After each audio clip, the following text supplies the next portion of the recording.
ஒரு கிராமத்தில் ஒரு விஷப்பாம்பு இருந்தது.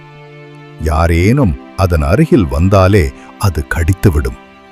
மக்கள் அதை கண்டு பயந்து அந்த பாதையை தவிர்த்து விடுவார்கள். ஒரு நாள் ஒரு ஞானி அந்த கிராமத்திற்கு வந்தார். பாம்பை பார்த்த அவர் சொன்னார், "உன் கொடுமையால் மக்கள் எல்லோரும் அஞ்சுகிறார்கள். இந்த தீய இயல்புகளை விட்டுவிடு. பிறருக்கு உதவக்கூடிய வாழ்க்கையை வாழ்." பாம்பு அவரது வார்த்தைகளில் நம்பிக்கை வைத்து மாற்றம் ஏற்படுத்த முடிவு செய்தது. அந்த நாள் முதல் அது யாரையும் கடிக்காமல் அமைதியாக வாழத் தொடங்கியது.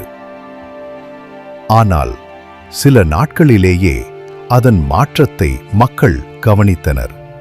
அவர்கள் பாம்பை இழிவாக பேசத் தொடங்கினார்கள். குச்சி கொண்டு அடித்தனர். அதனை காயப்படுத்தினர். பல நாட்களுக்கு பிறகு அந்த ஞானி மீண்டும் அந்த வழியாக வந்தார். பாம்பு கண்ணீருடன் கூறியது, "நீங்கள் கூறியதை நான் பின்பற்றினேன். இப்போது எனக்கு வாழவே முடியவில்லை. எல்லோரும் என்னை காயப்படுத்துகிறார்கள்." அதற்கு ஞானி சிரித்தபடியே சொன்னார், "நான் கடிக்காதே என்று சொன்னேன். ஆனால் சீற்றம் செய்யக்கூடாது என்று சொன்னேனா?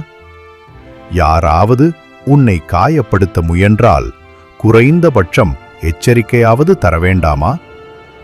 நல்ல மனத்தன்மை என்பது மௌனம் அல்ல, அது புத்திசாலித்தனமான செயலாகும்."